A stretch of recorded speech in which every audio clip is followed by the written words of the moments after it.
क्या दोस्तों आपको पता है हार्ट ऑफ एशिया सम्मेलन कहां आयोजित किया जाएगा? हाल ही में मेरा मास्क मेरी सुरक्षा अभियान कहां शुरू किया गया है? हाल ही में कहां कुंभ मेला आयोजित हुआ है? ऐसे ही 15 बड़ी खबरों को कवर करते हुए हमने आज का बोले तो 25 मार्च 2021 का करंट अफेयर का वीडियो तैयार किया है। क्वालिटी की दृष्टि से बेस्ट यह वीडियो आप लास्ट तक देखें। लास्ट में मैं आपसे एक क्वेश्चन पूछूंगा जिसका आंसर आपको नीचे कमेंट बॉक्स में देना है। और अभी तक आपने हमारी GK 2020 चैनल को सब्सक्राइब नहीं किया है तो सब्सक्राइब कीजिए, पास में जो बेल आइकन है उसे भी प्रेस कर दीजिए क्योंकि आने वाले हर एक वीडियो की अपडेट आपको सबसे पहले मिले। चलिए बिना वक्त गवाए हम स्टार्ट करते हैं पहले क्वेश्चन से। हाल ही में कुंभ मेला कहां शुरू हुआ है? हाल ही में कुंभ मेला शुरू हुआ है हरिद्वार में, यानी कि इस क्वेश्चन का सही आंसर है हरिद्वार। और 12 साल में एक बार कुंभ मेला लगता है हरिद्वार में। और नासिक, हरिद्वार, उज्जैन और प्रयागराज यह चारों स्थान ऐसे हैं जहां पर 12 साल की अवधि में एक बार कुंभ मेला लगता है। लेकिन इस साल का यह हरिद्वार का जो कुंभ मेला है वो खास महत्वपूर्ण है क्योंकि इस साल 11 साल के बाद, 12 साल नहीं बल्कि 11 साल के बाद हरिद्वार में कुंभ मेला लगा है। और ऐसा 80 साल में एक बार होता है। और हिंदू धर्म में कुंभ मेले का बहुत ही महत्वपूर्ण स्थान है और यहां इसका महत्व है स्नान करने से। तो देखो, हाल ही में केंद्र सरकार ने उत्तराखंड सरकार को हरिद्वार में चल रहे कुंभ मेले के दौरान कोविड-19 के प्रसार पर नियंत्रण के लिए कड़े उपाय किए जाने के विषय में पत्र लिखा है। यहां पर पढ़ सकते हैं, हरिद्वार में कुंभ मेला 2021 को लगा है। तो हरिद्वार में कुंभ मेला विशेष शुभ तिथियों के कारण 11 साल बाद आयोजित किया जा रहा है। इस साल 12 साल बाद नहीं बल्कि 11 साल बाद आयोजित किया जा रहा है। और इस तरह की घटना 80 वर्षों में पहली बार हुई है। और कुंभ मेला यूनेस्को की मानवता की अमूर्त सांस्कृतिक विरासत सूची के अंतर्गत आता है। तो यह याद रख लो क्योंकि हमारा जो कुंभ मेला है वो यूनेस्को की मानवता की अमूर्त सांस्कृतिक विरासत सूची के अंतर्गत आता है। और कुंभ मेला पृथ्वी पर तीर्थ यात्रियों का सबसे बड़ा और शांतिपूर्ण जनसमूह है। लेकिन इस साल कोविड-19 के चलते कुछ यहाँ दोस्तों जनमेदनी है वो यहाँ नहीं होगी और जिसके दौरान प्रतिभागी स्नान करते हैं और पवित्र गंगा नदी में डुबकी लगाते हैं। और यह हमारे भारत देश में 4 स्थान पर कुंभ मेला लगता है, प्रयागराज, हरिद्वार, उज्जैन और नासिक में। तो यह मेला प्रयागराज गंगा, यमुना और पौराणिक सरस्वती नदी के संगम पर यह मेला लगता है। हरिद्वार में गंगा तट पर, तो उज्जैन में शिप्रा नदी के तट पर और नासिक में गोदावरी नदी के तट पर दोस्तों हमारे भारत देश में कुंभ मेला लगता है। यह 4 स्थान तो हर 4 साल के आवर्तन के बाद आयोजित किया जाता है तथा जाति, पंथ या लिंग की परवाह किए बिना लाखों लोग इसमें भाग लेते हैं। इमेज में आप देख सकते हैं बहुत से जाने माने साधु संत यहां डुबकी लगाते हैं। और दोस्तों इसी तरह हर क्वेश्चन से जुड़े इंपॉर्टेंट फैक्ट मैं आपके सामने रखता हूं। हमारा यह तरीका आपको अच्छा लगता है, लाइक करना मत भूलिएगा, चैनल को सब्सक्राइब करना मत भूलिएगा। दूसरा क्वेश्चन है आपकी स्क्रीन पर, हार्ट ऑफ एशिया सम्मेलन कहां आयोजित होगा? हार्ट ऑफ एशिया सम्मेलन कहां आयोजित होगा? इस साल आयोजित होने जा रहा है ताजिकिस्तान में, यानी कि इस क्वेश्चन का सही आंसर है ताजिकिस्तान। हार्ट ऑफ एशिया सम्मेलन कहां पर? ताजिकिस्तान में। तो हार्ट ऑफ एशिया इस्तांबुल प्रक्रिया का 9वां मंत्री स्तरीय सम्मेलन ताजिकिस्तान की कैपिटल दुशांबे में 30 मार्च को होने वाला है। जी हां, और भारत देश की ओर से शायद हमारे देश के विदेश मंत्री एस जयशंकर दुशांबे जाएंगे। तो यह हमें याद रखना है, हार्ट ऑफ एशिया सम्मेलन 2021 कहां आयोजित हुआ? ताजिकिस्तान की कैपिटल दुशांबे में। और कब आयोजित हुआ? 30 मार्च को आयोजित होने वाला है। तो हार्ट ऑफ एशिया सम्मेलन में भारत के विदेश मंत्री एस जयशंकर और पाकिस्तान के विदेश मंत्री शाह महमूद कुरैशी के भी भाग लेने की उम्मीद है, शामिल होने की उम्मीद है। और हार्ट ऑफ एशिया की स्थापना कब और कहां हुई थी? 2 नवंबर 2011 को इस्तांबुल तुर्की में यह हार्ट ऑफ एशिया सम्मेलन की स्थापना हुई और वर्ष 2016 में छठे हार्ट ऑफ एशिया सम्मेलन अमृतसर भारत में हुआ था और इसका मुख्य उद्देश्य क्या था? आतंकवाद को खत्म करना। और दोस्तों प्रतिवर्ष यह हार्ट ऑफ एशिया सम्मेलन का एक प्रमुख उद्देश्य होता है और इसी लक्ष्य को पूरा करने में यह सम्मेलन आयोजित किया जाता है। और हार्ट ऑफ एशिया के सदस्य देशों की संख्या कितनी है? 14। और यह संगठन क्षेत्रीय देशों के बीच संतुलन साधने तथा आपसी सहयोग बढ़ाने का काम भी करता है। और यहां जब हम बात करते हैं ताजिकिस्तान की, क्योंकि ताजिकिस्तान की कैपिटल में यह हार्ट ऑफ एशिया सम्मेलन आयोजित होने वाला है 30 मार्च को, तो ताजिकिस्तान की कैपिटल का नाम है दुशानबे। ताजिकिस्तान की करेंसी है सोमानी और ताजिकिस्तान के वर्तमान राष्ट्रपति कौन है? इमोमाली रहमान, इमेज में आप देख सकते हैं। और ताजिकिस्तान के प्रधानमंत्री कौन है? कोहिर रसूल जोदा, जो इमेज में आप देख सकते हैं। और भारत के लोकेशन के लिहाज से आप ताजिकिस्तान को देखिए तो दोस्तों यह है हमारा भारत। यहां पर आगे बढ़ते हुए यह है पाकिस्तान और पाकिस्तान से थोड़े ही दूर पर यह है ताजिकिस्तान। तीसरा क्वेश्चन, मेरा मास्क मेरी सुरक्षा अभियान की शुरुआत कहां हुई है? मेरा मास्क मेरी सुरक्षा अभियान की शुरुआत होनी ही थी क्योंकि कोविड-19 के चलते बहुत से राज्यों में दोस्तों केस की संख्या बढ़ रही है, तेजी से बढ़ रही है और इसीलिए मेरा मास्क मेरी सुरक्षा अभियान की शुरुआत मध्य प्रदेश के मुख्यमंत्री ने की। यानी कि इस क्वेश्चन का सही आंसर है मध्य प्रदेश। मेरा मास्क मेरी सुरक्षा अभियान का उद्देश्य क्या है वो भी क्वेश्चन एग्जामिनेशन के लिए निकल सकता है, तो याद रखो मेरा मास्क मेरी सुरक्षा अभियान का उद्देश्य बढ़ते कोरोना संक्रमण के मद्देनजर बचाव के लिए लोगों को जागरूक करना। और मेरा मास्क मेरी सुरक्षा अभियान शुरू किसने किया? मुख्यमंत्री शिवराज सिंह चौहान ने यह मेरा मास्क मेरी सुरक्षा अभियान शुरू किया। तो मुख्यमंत्री शिवराज सिंह चौहान किस राज्य के मुख्यमंत्री? मध्य प्रदेश के। शिवराज सिंह चौहान ने भोपाल के भवानी चौक से सरकार के मेरा मास्क मेरी सुरक्षा अभियान की शुरुआत की और लोगों से सावधानी बरतने की अपील की। मुख्यमंत्री ने कहा है कि मेले त्योहार आदि भीड़ वाले आयोजन नहीं होंगे, मेरी होली मेरे घर में होगी, पानी व रंग गुलाल वाली होली से बचना होगा, इसीलिए मैं सड़क पर उतरा हूं। जी हां, यहां मुख्यमंत्री शिवराज सिंह चौहान ने सड़क पर उतरकर लोगों को जागरूक किया है। और जब मध्य प्रदेश में यह अभियान चलाया गया है तो आप मैप में देखिए, सेंटर में स्थित है यह मध्य प्रदेश, जिसके अगल बगल में राजस्थान, गुजरात, महाराष्ट्र, यहां पर छत्तीसगढ़ और उत्तर प्रदेश 5 राज्यों से सटा हुआ। मध्य प्रदेश की कैपिटल का नाम है भोपाल और भोपाल को राजा भोज की नगरी तथा जिलों की नगरी भी कहा जाता है। और भोपाल गैस त्रासदी दोस्तों कब हुई थी और किस फैक्ट्री में हुई थी? और इसका आंसर आज आपको नीचे कमेंट बॉक्स में देना है। मध्य प्रदेश की राज्यपाल कौन है? आनंदीबेन पटेल, जो कि वो उत्तर प्रदेश की राज्यपाल भी है। और मध्य प्रदेश के राज्य प्रतीक की बात करें तो मध्य प्रदेश का राजकीय पशु का नाम है बारहसिंगा, मध्य प्रदेश का राजकीय पुष्प है सफेद लिली और मध्य प्रदेश का राजकीय पक्षी का नाम है शाह बुलबुल, पैराडाइज फ्लाई कैचर। और मध्य प्रदेश का राजकीय वृक्ष है बरगद। तो मध्य प्रदेश की राजकीय फसल का नाम है सोयाबीन। और मध्य प्रदेश के चौथी बार मुख्यमंत्री के रूप में शपथ ले ली है शिवराज सिंह चौहान ने।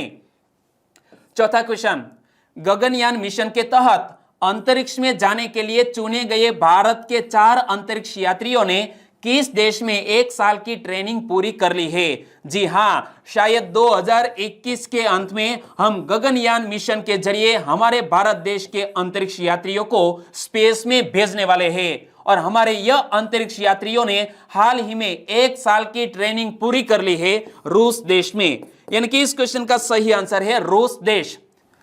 अंतरिक्ष यात्रियों की ट्रेनिंग के लिए भारतीय अंतरिक्ष अनुसंधान संगठन यानी कि इसरो और रूसी लॉन्च सेवा प्रदाता जिसका नाम है ग्लेव कॉस्मोस के बीच जून 2019 में समझौता हुआ था। ट्रेनिंग लेने वालों में भारतीय वायुसेना के एक ग्रुप कैप्टन और 3 विंग कमांडर शामिल है।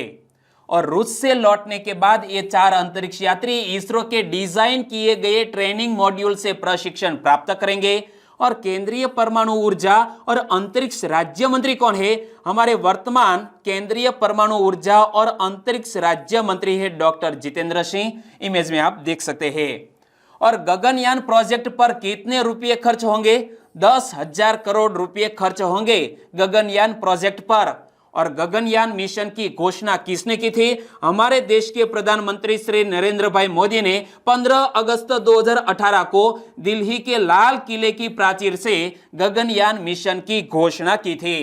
और गगनयान स्पेस में भारत का पहला मानव मिशन होगा, जिसे स्वदेशी रॉकेट GSLV मार्क 3 के जरिए अंजाम दिया जाएगा। और स्पेस में जाने वाले पहले अंतरिक्ष यात्री कौन थे? तो यह जीके रिलेटेड क्वेश्चन भी हमें याद रख लेना चाहिए। स्पेस में जाने वाले पहले अंतरिक्ष यात्री यूरी गागरिन साल 1961 में स्पेस की यात्रा करने वाले पहले अंतरिक्ष यात्री थे। इमेज में आप देख सकते हैं यूरी गागरिन को।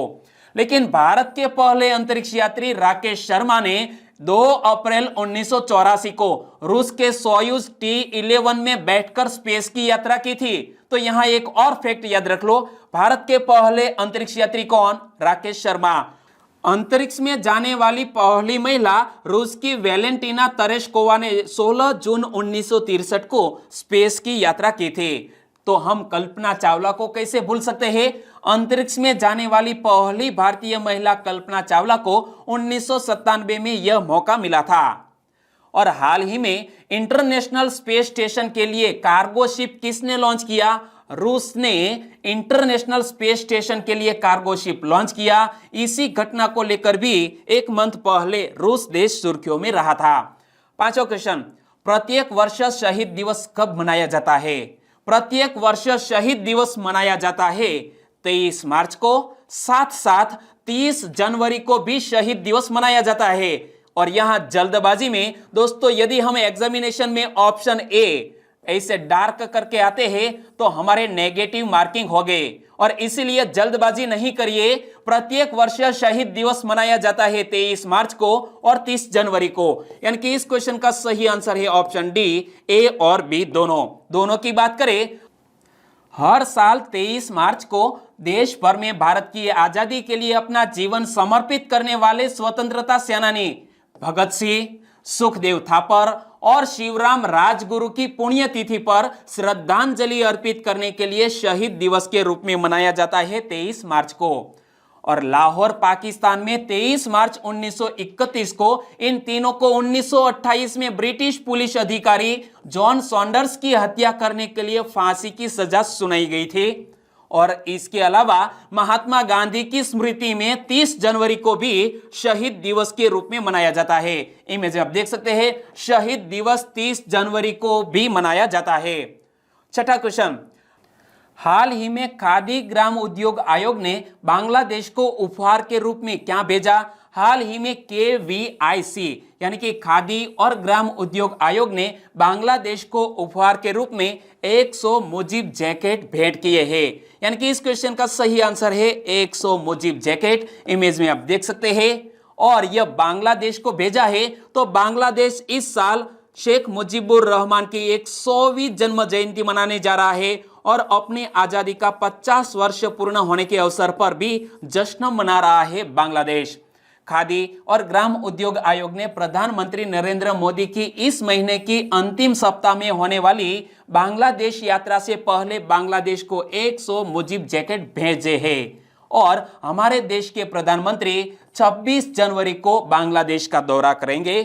तो यहां इमेज में आप देख सकते हैं शेख मुजीबुर रहमान, और उन्होंने जो यह जैकेट पहनी है इसी तरह की जैकेट हमने भेंट की है बांग्लादेश को। बांग्लादेश के राष्ट्रपति शेख मुजीबुर रहमान इसी तरह के जैकेट पहनते थे। इन जैकेटों को हाथ से तैयार किए गए उच्च गुणवत्ता वाले खादी के कपड़ों से बनाया गया है। खादी के कपड़ों से बनाया गया है। 7वां क्वेश्चन, एक दिवसीय क्रिकेट में डेब्यू मैच में विश्व में सबसे तेज अर्धशतक लगाने वाले खिलाड़ी कौन बन गए हैं? एक दिवसीय क्रिकेट मैच में डेब्यू किया और साथ ही विश्व में सबसे तेज अर्धशतक लगाने वाले खिलाड़ी बन गए हैं हमारे देश के कृणाल पांड्या। यानी कि इस क्वेश्चन का सही आंसर है कृणाल पांड्या। इमेज में आप देख सकते हैं। और इंग्लैंड के खिलाफ कृणाल पांड्या ने यह उपलब्धि हासिल की है। तो इंग्लैंड के खिलाफ पहले वनडे में डेब्यू करने वाले कृणाल पांड्या ने अपने पहले ही मैच में विश्व रिकॉर्ड बना दिया। कौन सा? बाएं हाथ के 29 वर्षीय कृणाल पांड्या ने जबरदस्त बल्लेबाजी करते हुए महज 26 गेंदों में अपना अर्धशतक पूरा किया है। लेकिन ऐसा कारनामा कर चुके हैं दोस्तों एक ऑलराउंडर शाहिद अफरीदी, क्योंकि शाहिद अफरीदी ने दोस्तों 1996 में 102 रनों की पारी खेली थी, उनकी भी बात करते हैं। लेकिन हाल बात करते हैं कृणाल पांड्या की। कृणाल अब एक दिवसीय क्रिकेट की डेब्यू पारी में सबसे ज्यादा की स्ट्राइक रेट से 50 से अधिक का स्कोर करने के मामले में दूसरे स्थान पर पहुंच गए हैं। उनसे आगे पाकिस्तान के पूर्व ऑलराउंडर शाहिद अफरीदी का नाम है, क्योंकि शाहिद अफरीदी ने 1996 में श्रीलंका के खिलाफ 255 की स्ट्राइक रेट से 102 रनों की पारी खेली थी, और वो भी डेब्यू मैच में। 8वां क्वेश्चन, किसके द्वारा जारी एक नई रिपोर्ट के अनुसार दुनिया भर में हर 5 में से एक बच्चा उच्च या अत्यंत उच्च जल भेद्यता वाले क्षेत्रों में रहता है? हाल ही में यूनिसेफ ने दोस्तों एक रिपोर्ट जारी की है, और इस रिपोर्ट के अनुसार दुनिया भर में हर 5 में से एक बच्चा उच्च या अत्यंत उच्च जल भेद्यता वाले क्षेत्रों में रहता है। यानी कि इस क्वेश्चन का सही आंसर है यूनिसेफ।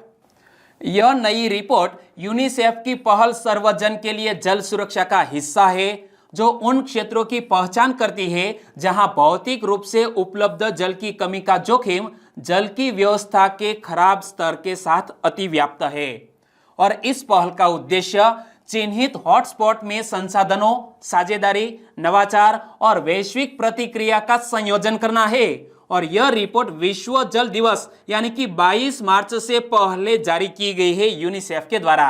और भारत में जल संकट की बात करें तो विश्व भर में उपलब्ध कुल ताजे जल का 4% हिस्सा भारत में पाया जाता है। कितना? सिर्फ 4% ताजे पानी का हिस्सा भारत में पाया जाता है, जो विश्व की 17% आबादी की आवश्यकता को पूरा करता है। तो इसी तरह दोस्तों हमारे भारत देश में बहुत से लोग हैं जिसे इस तरह का ताजा और स्वच्छ जल पीने के लिए भी नहीं प्राप्त होता। और जून 2018 में जारी नीति आयोग की रिपोर्ट की बात करें तो इस रिपोर्ट के अनुसार भारत इतिहास के सबसे खराब जल संकट का सामना कर रहा है। भारत में लगभग 600 मिलियन लोग या लगभग 45% आबादी उच्च व गंभीर जल तनाव का सामना कर रही है। और यह रिपोर्ट सामने आई है नीति आयोग के द्वारा जून 2018 में। और इसीलिए शायद हमारे देश के प्रधानमंत्री ने कैच द रेन अभियान हाल ही में लॉन्च किया है, जिसका मकसद है वर्षा जल का संग्रह करना। 9वां क्वेश्चन, भारत और पाकिस्तान के बीच स्थायी सिंधु आयोग की बैठक कहां आयोजित हुई? भारत और पाकिस्तान के बीच स्थायी सिंधु आयोग की बैठक आयोजित हुई है दिल्ली में। यानी कि इस क्वेश्चन का सही आंसर है दिल्ली। भारत और पाकिस्तान के बीच स्थायी सिंधु आयोग की बैठक दिल्ली में हुई। भारतीय पक्ष का नेतृत्व सिंधु जल आयुक्त, जिसका नाम है प्रदीप कुमार सक्सेना, तो भारतीय पक्ष का नेतृत्व किसने किया है? प्रदीप कुमार सक्सेना ने। और पाकिस्तानी पक्ष का नेतृत्व वहां के सिंधु जल आयुक्त सैयद मोहम्मद मेहर अली शाह ने किया है। और सिंधु जल संधि की बात करें तो सिंधु जल संधि के अनुसार दोनों देशों के जल आयुक्तों को साल में कम से कम एक बार मिलना होता है। और दोनों पक्षों की पिछली बैठक अगस्त 2018 में लाहौर में हुई थी, और बाद में कोविड-19 के चलते पिछले साल यह आयोजित नहीं किया गया, लेकिन इस बार आयोजन हुआ है हमारी कैपिटल दिल्ली में। और स्थायी सिंधु आयोग सिंधु नदी पर दोनों देशों के पानी के अधिकार से संबंधित है।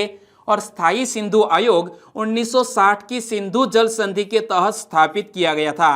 तो सिंधु जल संधि के बारे में भी हमें पता होना चाहिए। तो देखो, सिंधु जल संधि पर तत्कालीन प्रधानमंत्री हमारे जवाहरलाल नेहरू जी और पाकिस्तान के राष्ट्रपति अयूब खान ने हस्ताक्षर किए थे।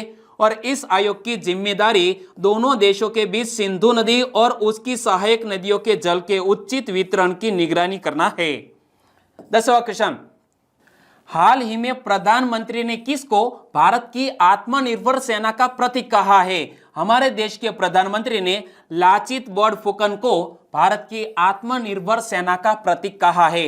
यानी कि इस क्वेश्चन का सही आंसर है लाचित बोरफुकन।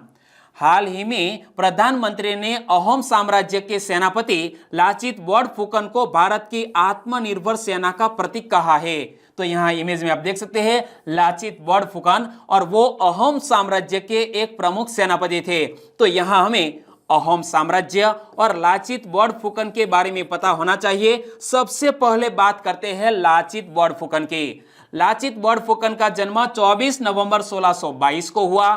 लाचित बोरफुकन का निधन 25 अप्रैल 1672 को हुआ।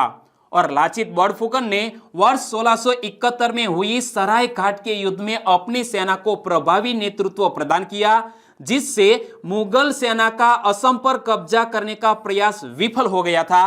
और इसीलिए हमारे देश के प्रधानमंत्री ने लाचित बोरफुकन का जिक्र किया। और वो किस साम्राज्य से जुड़े हैं? अहोम साम्राज्य से। तो अहोम साम्राज्य से जुड़ा यह क्वेश्चन भी याद रख लो। 13वीं शताब्दी के अहोम साम्राज्य के संस्थापक कौन थे? छोलुंग सुखफा। इमेज में आप देख सकते हैं छोलुंग सुखफा 13वीं शताब्दी में अहोम साम्राज्य के संस्थापक। और अहोम राज्य बंधुआ मजदूरों पर निर्भर था और अहोम सैनिकों को गोरिल्ला युद्ध में विशेषज्ञता भी प्राप्त थी। और राष्ट्रीय रक्षा अकादमी के सर्वश्रेष्ठ कैडेट को लाचित बोरफुकन स्वर्ण पदक प्रदान किया जाता है। तो यह करंट अफेयर बेस्ड क्वेश्चन है, वो भी याद रख लो। 11वां क्वेश्चन, हाल ही में सुर्खियों में रहे गनीमत सेखो और अंगद वीर सिंह बाजवा कौन है? सुर्खियों में रहे हैं गनीमत सेखो और अंगद वीर सिंह बाजवा। ये दोनों हमारे भारत देश के जाने माने निशानेबाज है और हाल ही में गोल्ड मेडल जीतकर हमारे देश का गौरव बढ़ाया है। और इसीलिए गनीमत सेखो और अंगद वीर सिंह बाजवा सुर्खियों में आए। दोनों कौन है? निशानेबाज। इमेज में आप देख सकते हैं दोनों को। भारतीय निशानेबाज गनीमत सेखो और अंगद वीर सिंह बाजवा की जोड़ी ने ISSF विश्व कप में मंगलवार को स्कीट स्पर्धा में मिक्सर टीम वर्ग में गोल्ड मेडल हासिल किया और हमारे देश का गौरव बढ़ाया। तो हमारी चैनल की ओर से दोनों को कांग्रेचुलेशन। भारतीय जोड़ी ने फाइनल में किसको हराकर गोल्ड मेडल अपने नाम किया है? भारतीय जोड़ी ने फाइनल में कजाकिस्तान की ओगला पनारिना और अलेक्जेंडर शेंको की जोड़ी को 33-29 से शिकस्त दी और गोल्ड मेडल अपने नाम किया। और जब गनीमत सेखो की बात करते हैं तो 2 दिन पहले ही गनीमत सेखो सुर्खियों में आई थी, क्योंकि 20 साल की गनीमत ने इससे पहले महिला स्कीट स्पर्धा में कांस्य पदक जीता था और वह ISSF विश्व कप के स्कीट में पदक जीतने वाली पहली भारतीय महिला भी बन गई थी। 12वां क्वेश्चन, विश्व मौसम विज्ञान दिवस कब मनाया गया? विश्व मौसम विज्ञान दिवस मनाया गया 23 मार्च को, यानी कि इस क्वेश्चन का सही आंसर है 23 मार्च। और यहां पढ़ सकते हैं वर्ल्ड मीटियोरोलॉजिकल डे 23 मार्च को प्रति वर्ष मनाया जाता है। विश्व मौसम विज्ञान दिवस 23 मार्च 1950 को विश्व मौसम विज्ञान संगठन की स्थापना की तिथि के उपलक्ष्य में हर साल 23 मार्च को मनाया जाता है। और विश्व मौसम विज्ञान दिवस का इस साल का विषय क्या रखा गया? महासागर, हमारी जलवायु और मौसम। इंग्लिश में बोले तो the ocean, our climate and weather. विश्व मौसम विज्ञान दिवस 2021 की थीम। और विश्व मौसम विज्ञान संगठन के वर्तमान अध्यक्ष कौन है? पेट्री तालास। कौन? पेट्री तालास विश्व मौसम विज्ञान संगठन के वर्तमान अध्यक्ष। और विश्व मौसम विज्ञान संगठन एक अंतर सरकारी संगठन है जिसका मुख्यालय स्विट्जरलैंड के जेनीवा शहर में स्थित है। और विश्व मौसम विज्ञान संगठन के पास 191 सदस्य राज्यों और क्षेत्रों की सदस्यता है।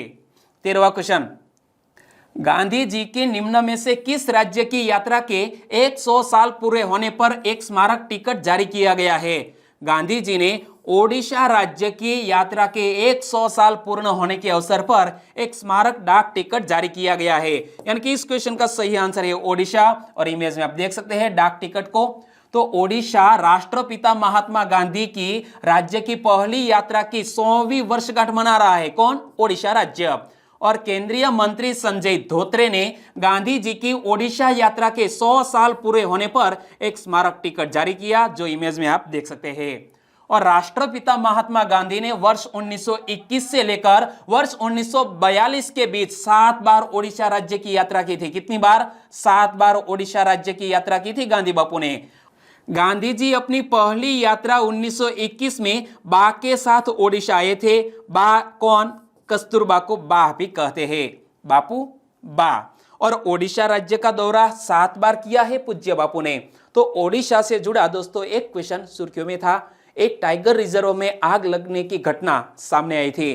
टाइगर रिजर्व जो ओडिशा राज्य में स्थित है, आपको याद है तो नीचे कमेंट बॉक्स में लिखना मत भूलिएगा। 14वां क्वेश्चन, 45 वर्ष से अधिक उम्र के लोगों के लिए कोविड-19 टीकाकरण कब से शुरू किया जाएगा? 45 वर्ष से अधिक उम्र के लोगों के लिए कोविड-19 टीकाकरण 1 अप्रैल से शुरू हो जाएगा। यानी कि इस क्वेश्चन का सही आंसर है 1 अप्रैल। केंद्र सरकार ने 1 अप्रैल से 45 वर्ष की आयु से ऊपर के सभी लोगों के लिए कोविड-19 टीकाकरण शुरू करने का फैसला किया है और महाराष्ट्र सरकार ने यह फैसले का स्वागत किया है। टीकाकरण कोविड-19 से बचने के लिए एक ढाल समान है और वैक्सीन पर्याप्त मात्रा में उपलब्ध है और इनकी कोई कमी नहीं है, यह केंद्र सरकार ने बताया है। और मैं आपको बता दूं दोस्तों, कोई भी डाउट नहीं है, मैंने वैक्सीन की दोनों डोज ले ली है, कोई साइड इफेक्ट नहीं है और इसीलिए घबराने की बिल्कुल जरूरत नहीं है। आगे बात करते हैं 15वें क्वेश्चन की। हाल ही में युवा पैरा निशानेबाज मनीष नरवाल ने पी फॉर मिश्रित 50 मीटर पिस्टल SH1 स्पर्धा में कौन सा पदक जीता है? भारत के युवा पैरा निशानेबाज जिसका नाम है मनीष नरवाल ने पी फॉर मिश्रित 50 मीटर पिस्टल SH1 स्पर्धा में गोल्ड मेडल जीतकर हमारे देश का गौरव बढ़ाया। और इमेज में आप देख सकते हैं मनीष नरवाल को। 2019 विश्व चैंपियनशिप के कांस्य पदक विजेता मनीष नरवाल ने पैरालंपिक और विश्व चैंपियन निशानेबाजों को पछाड़कर पहला स्थान हासिल किया है, मतलब गोल्ड मेडल जीत लिया है। और यह 2021 पैरा निशानेबाजी विश्व कप में भारत का दूसरा स्वर्ण पदक है। और इससे पहले सिंह राज ने P1 पुरुष वर्ग 10 मीटर एयर पिस्टल SH1 स्पर्धा में स्वर्ण पदक जीता था, तब भी मैंने आपको बताया था सिंह राज के बारे में।